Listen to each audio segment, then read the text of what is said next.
All right, well, thanks for joining our iGyro training session. Today we're going to be continuing on with our iGyro Invoices module, and it'll be a short session showing you how to train iGyro how to read new suppliers' invoices that it's never seen before.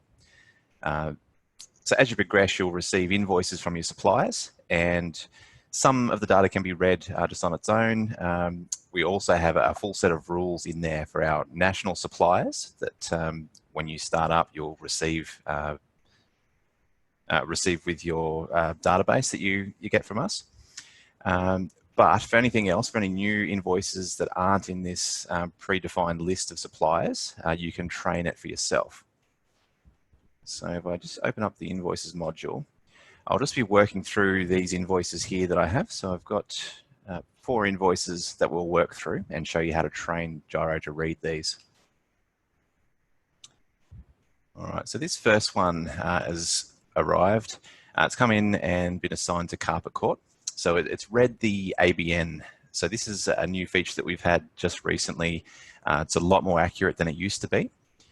So it's been accurately able to find that this is a carpet call invoice and assign the correct company and ABN. Some of the other data has been read automatically. So it just natively read through this and determined that these are the values that should go in these fields. But it's still missing some data here. So we train it by going into this pop out section here. So we'll pop out the invoice. And again, it's useful to be working on 2 screens here. You'd work on this pop out screen on a second screen while you can see the data entry screen on another. So the first thing we do is go up to the show rules button here at the top left. And it gives us what we call here as a hook link. So it's an indication to Gyro on where to start looking for the data that we're interested in. So in this case, we're looking for the reference, which is usually the invoice number on your supplier's invoice. So the best way to do this is to highlight it with your mouse. I'll just zoom in a second so you can see that. So I'm just highlighting the whole section there that says invoice number and the colon. So the idea is to try and find something that's unique on this document that's very close to the invoice number that we want here. So in this case, we'll select invoice number, click on this button, it'll paste that in. And that's gone orange. And the reason for that is that it's saying that this thing that you've selected, this invoice number with a colon, there's multiple occurrences of that on this document. So I wonder if we can find that somewhere.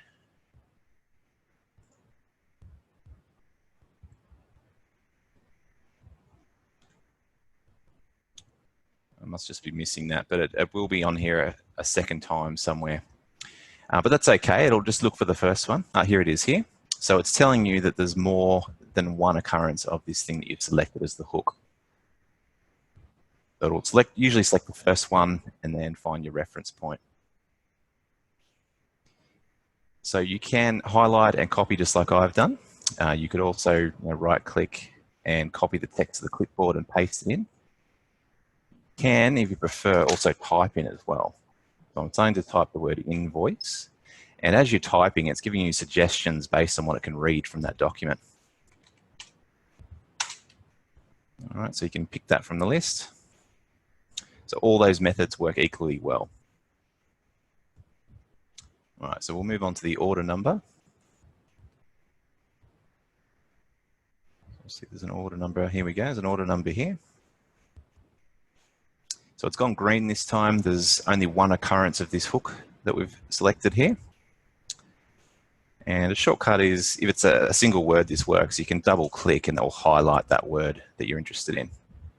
We'll paste that into there. And we just work through these fields. So the next one is the document date. So probably the closest thing we've got to that is this date laid here. Double click the date and paste that in. And there's a due date down here.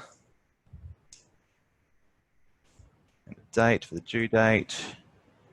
And the amount, we want the total value including GST. So I'll use the invoice total colon. Double click the dollar amount and then all pasted in. So once you've done that, you'll apply it and that will save that rule. So then anytime you receive an invoice from Carper Call, it will apply these rules and capture this data for you. Applied that. All right, so when you've done that for the first time, if you wanted to apply those rules to this invoice that you're working on, just use the invoice tools and click on Process Invoice Rules. It filled all the data out for you. That's all that's left to do here is just click on that Verify Data Entry. All right, so we'll move on. We'll take a look at the next one, which is, oops, sorry, this little box popped up, selected invoice processed, okay. So yeah, when we applied that, it actually verified that data entry for us and assigned it to this person, tim.demo, because they were the project manager on the job. So it was as per the ordered value. If it was over that ordered value, it would also be assigned to a manager as well. All right, we'll move on to this water filter one. So again, it selected the right company and ABN for us.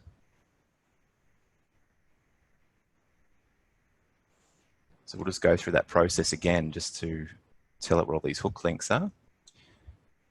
All right, so for this, we want that invoice number obviously to go into the value. And probably the best thing to use here would be tax invoice. We'll move on to the order number.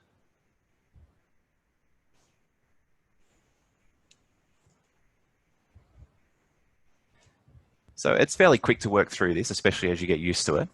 But the important thing to remember here is that you'll only do this once. So you'll do this once for Water Filters Australia, and every time you receive an invoice from them, it will apply these same set of rules. So the date.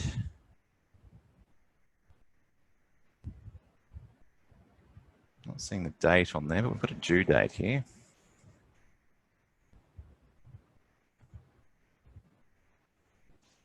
And the amount.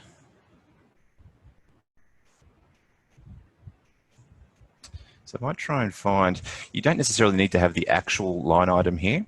So just something that's close. So we're trying to find the most unique thing around the figure that we're after. So I might pick this one as a fairly unique item. Oops, sorry, I wanted that in the amount field. And I'll apply that figure. And I've just seen the document date here. So I'll grab that invoice date. Apply that. So this is a perfect set of rules here. Everything's green, so it's individual items with no duplicates have been found here. So we'll apply that.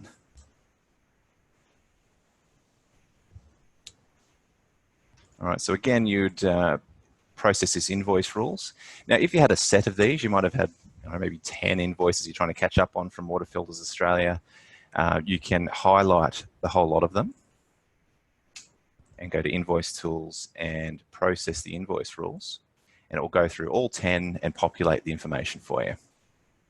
So if we had 10 there, that's all of that would be filled out.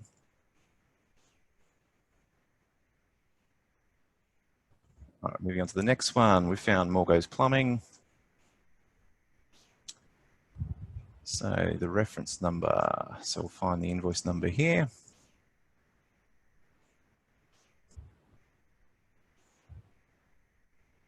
So they're using the word reference as the order number.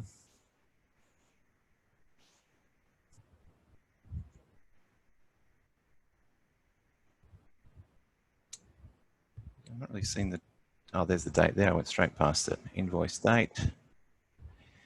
Okay, now this is a new feature that we've recently released. Previously, you could only select dates in the right date format. So day, day, month, month, year, year, year. Now we can select multiple word dates. So in this case, 11 October 2019. We can select that and tell it that that's the date we're after. All right, found a due date down here as well, so I'll use that. Again, we can use that 3-word date. And the total. All right, so it's flagged in red, which means that the text that we've highlighted, it's not finding. So if we have a look at the text of this particular document, this is all the text that we've extracted from the PDF. So here's our total AUD. So it looks like just this PDF, for some reason, when we're copying it, it's missing that space. So you can see here, we've got the word total, but it's missing the space to the next word. So we'll just enter that in there. And I'll grab our value from here and apply.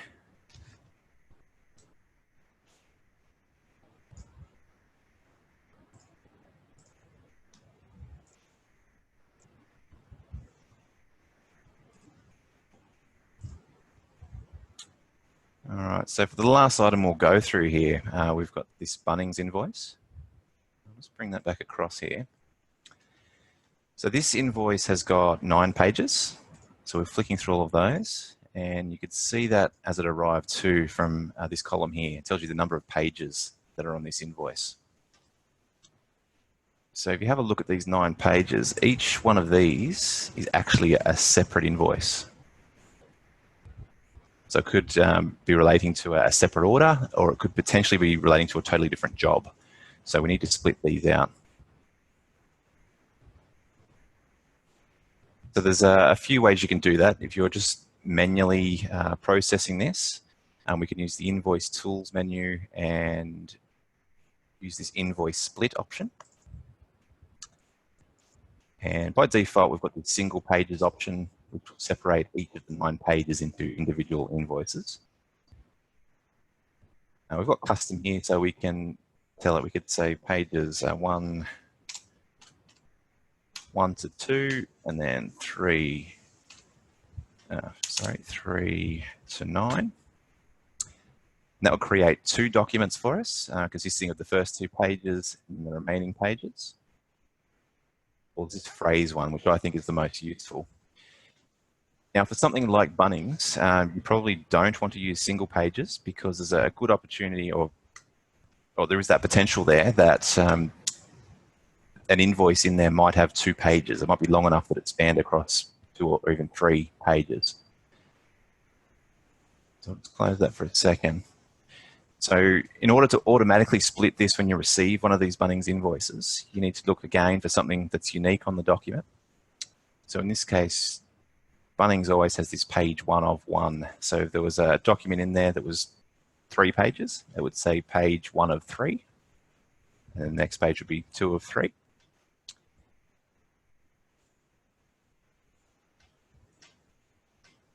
So if we go back to the split option here, and we'd use the phrase.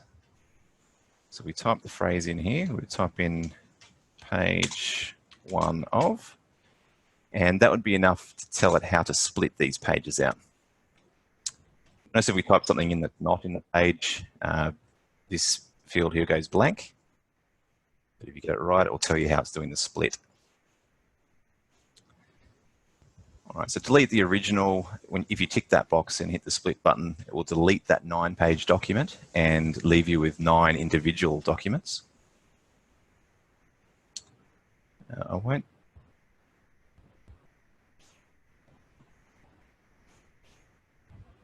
Actually, just before I do that, I'll come back into here and we'll actually train this for the rest of the document. So if we go to Invoice Number, set that up. Now, just about all of these will be orange because that same text is available on each of these pages.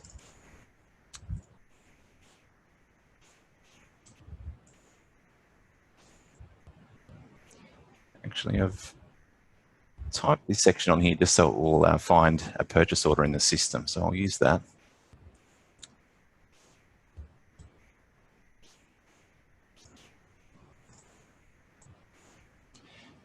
Now, something like Bunnings generally doesn't have a due date because it's relying on the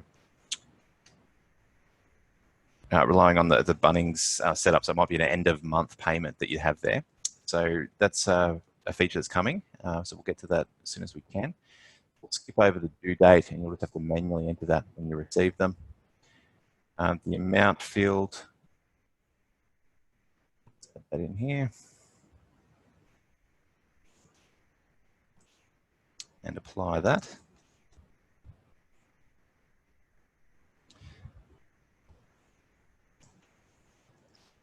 Alrighty, I'll try and split this now. Invoice tool, invoice split.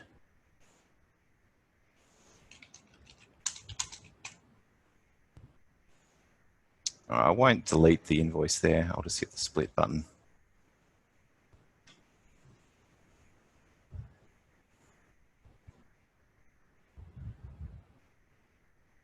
It says 9 invoices created.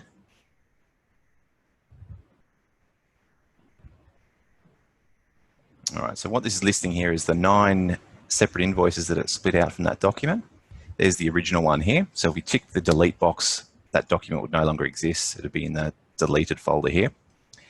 But you can see here, because we set up those rules, it's gone through and captured just about all of the data that we need for these invoices, bar that due date that we spoke about.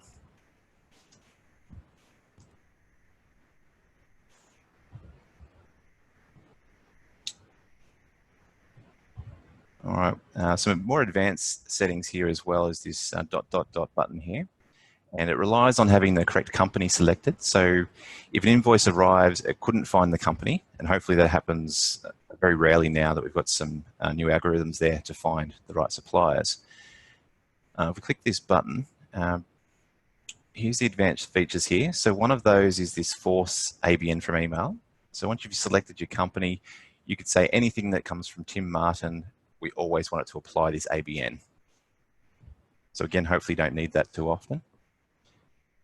This text extraction, please just use that on number 1 for now. These other 2 don't work all that great. You're best off just leaving on that text extraction option. And this is setting up a permanent rule. So whenever we receive an invoice from Bunnings, it will try and do this page split for us.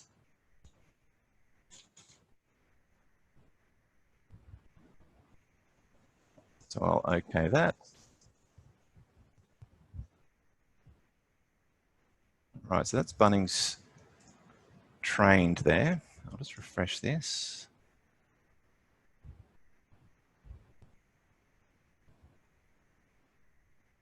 All right, I'm just going to send through now a bunch of those invoices again. So I've just got an email here with 4 invoices. One of those is that Bunnings invoice. So I'm going to send that in.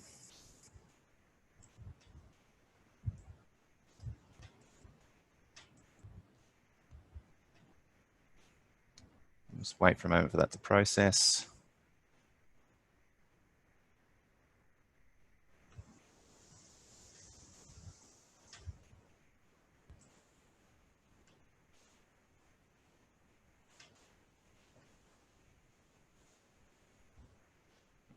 All right, here they come now.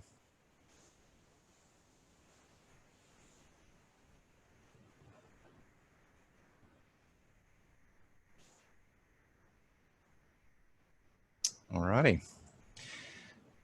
So what we've got here, I've sent that same Bunnings invoice in, so it's automatically split it out. So you've got 1 through 9 here. It's automatically captured all the data based on the rules that we set. We've got our Morgo's plumbing one, and all the data's been captured. Same with the water filter and carpet call. So the only reason it could capture all of that data is because we've trained iGyro how to read those invoices. So now whenever we receive invoices from those suppliers, all that data will get captured automatically for you. All right, so that's all I have to go through this afternoon. So if there's any questions, please let me know. If you can stick your hand up, I can unmute you.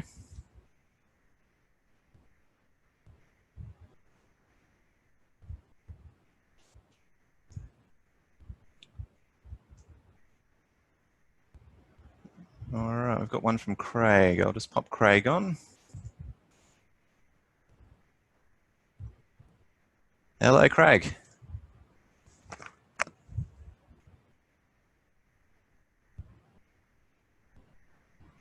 Can you hear me now? Ah, I've got you there, Craig. Yep. Okay, right. When you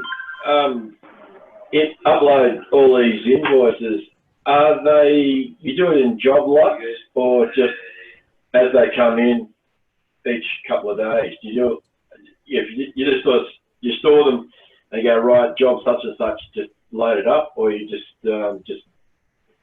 load them in as they turn up? Yeah, good question. Actually, like the way I'm showing this is just for demonstration purposes. And ideally what you would do is you would actually tell your suppliers, here is the email address I need you to start sending your invoices to. So what will happen then is then, you know, from Bunnings, Morgos, Water Filters, Carpet Call, they'll all automatically send their emails directly into Gyro. Gyro will process those for you. And by the time you open Gyro, it's already in there, already processed. You've just got to verify the data. Right. So, like, I've got an email address account that, and would Gyro just, everyone's sending it to that anyway, so would Gyro just pick that up and just read straight off that email address? You will have a dedicated Gyro accounts payable address. So you either need to tell your suppliers to use this new address, which is an option for some people because they've been using personal accounts and need to try and separate it from that. The other option that you do have is you can set your email account up, so you'd still receive it to your email account and then set up automatic forwards to go to Gyro. That'd be easier than teaching everyone. Yeah, that's right. So yeah, you would probably need potentially some IT help to get that sorted, because you really need to do that at your server level so that it never goes to your inbox. It goes straight to your server and then automatic forwards into Gyro.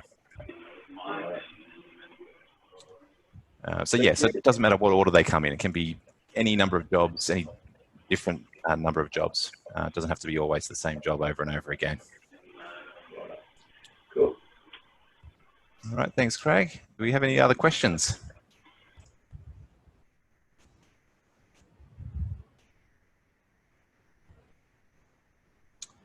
All right, thanks. I think that's all for now. So thank you for joining, everyone, and we will see you again next week.